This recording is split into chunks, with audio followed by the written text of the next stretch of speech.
বর্তমান সমাজে বিশাল বড় একটা চ্যালেঞ্জ হচ্ছে বিয়ের পর বাবার পরিবারে স্ত্রীকে নিয়ে থাকা। এই সংঘাত যৌথ পরিবারের এক চিরচেনা রূপ। আমি বহু দিনই ভাইকেও এই সংঘাতের চিপায় অসহায়ভাবে আটকে থাকতে দেখেছি। করণীয় কি? সমাধান এত সহজ নয়, বিশেষ করে এই জাহেলিয়াতের যুগে। এই জন্য আমি প্রায়ই বলি, হালাল খাবার না পেলে হারামে ঝাঁপিয়ে পড়ব, তাই আমার বিয়ে করা দরকার।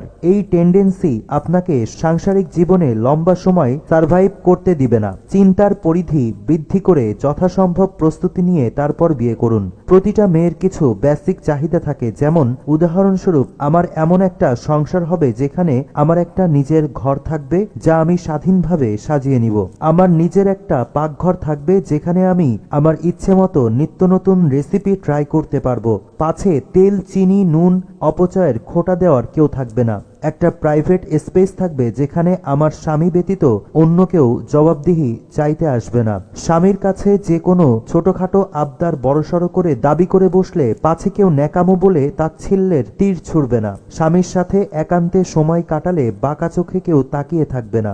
সামাজিকতার নামে গাইরে মাহরাম আত্মীয়দের সামনে স্বামীর পরিবার ঠেলে পাঠাবে না। প্রাপ্তবয়স্ক দেবরকে প্রতিদিন খাবার বেড়ে দেওয়ার ছুতোই তার সামনে যেতে হবে না। শাশুড়ি ননদের নোংরা রাজনীতির শিকার হয়ে স্বামীর চক্ষুশূল হতে হবে না। যেখানে আমাকে মূল্যবান নিয়ামত ভাবা হবে, কাজ করার যন্ত্র ভাবা হবে না। যেখানে আমাকে এবং আমার পরিবারকে যথাযথ মর্যাদা দেয়া হবে, লাঞ্ছিত করা হবে না, ইত্যাদি ইত্যাদি নানা রকম স্বপ্নে তারা বিভোর। আর এগুলো তাদের হালাল যৌক্তিক স্বপ্ন, যেখানে নসিহা করার অধিকার কারণেই, অথচ খুব সামান্য পরিমাণ মেয়েই তাদের এই মৌলিক চাহিদার কাছাকাছি পৌঁছাতে পারে। বিশাল একটা অংশই হয় পুরোপুরি বঞ্চিত ও লাঞ্ছিত। আপনাদের জানা আছে কিনা আমি জানি না, তবে বাংলাদেশের বিশাল সংখ্যক মেয়ে বিয়ে করতে ভয় পায়। এতটাই ভয় পায় যে বিয়ের নাম শুনলেই তারা আটকে ওঠে, কারণ সে তার মায়ের সাথে একটা লম্বা সময় তার বাবার বাড়ির পরিবার থেকে এমন কিছু ঘটতে দেখে যা সে প্রতিটা মুহূর্তই একটা ভয়ঙ্কর দুঃস্বপ্ন ভেবে ভুলে যেতে চায়, কিন্তু সম্ভব হয় না।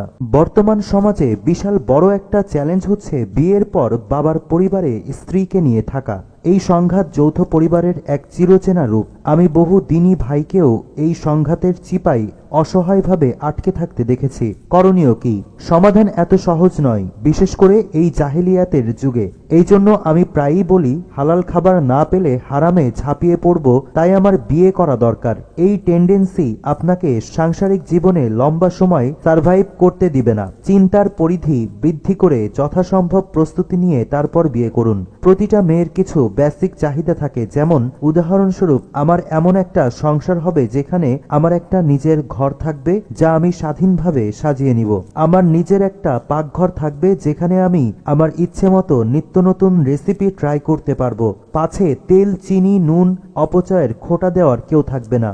একটা প্রাইভেট স্পেস থাকবে যেখানে আমার স্বামী ব্যতীত অন্য কেউ জবাবদিহি চাইতে আসবে না। স্বামীর কাছে যে কোনো ছোটখাটো আবদার বড়সড় করে দাবি করে বসলে পাছে কেউ ন্যাকামো বলে তাচ্ছিল্যের তীর ছুড়বে না। স্বামীর সাথে একান্তে সময় কাটালে বাঁকা চোখে কেউ তাকিয়ে থাকবে না। সামাজিকতার নামে গাইরে মাহরাম আত্মীয়দের সামনে স্বামীর পরিবার ঠেলে পাঠাবে না। প্রাপ্তবয়স্ক দেবরকে প্রতিদিন খাবার বেড়ে দেওয়ার ছুতোই তার সামনে যেতে হবে না। শাশুড়ি ননদের নোংরা রাজনীতির শিকার হয়ে স্বামীর চক্ষুশূল হতে হবে না। যেখানে আমাকে মূল্যবান নিয়ামত ভাবা হবে, কাজ করার যন্ত্র ভাবা হবে না। যেখানে আমাকে এবং আমার পরিবারকে যথাযথ মর্যাদা দেয়া হবে, লাঞ্ছিত করা হবে না, ইত্যাদি ইত্যাদি নানা রকম স্বপ্নে তারা বিভোর। আর এগুলো তাদের হালাল যৌক্তিক স্বপ্ন, যেখানে নসিহা করার অধিকার কারণেই, অথচ খুব সামান্য পরিমাণ মেয়েই তাদের এই মৌলিক চাহিদার কাছাকাছি পৌঁছাতে পারে। বিশাল একটা অংশই হয় পুরোপুরি বঞ্চিত ও লাঞ্ছিত।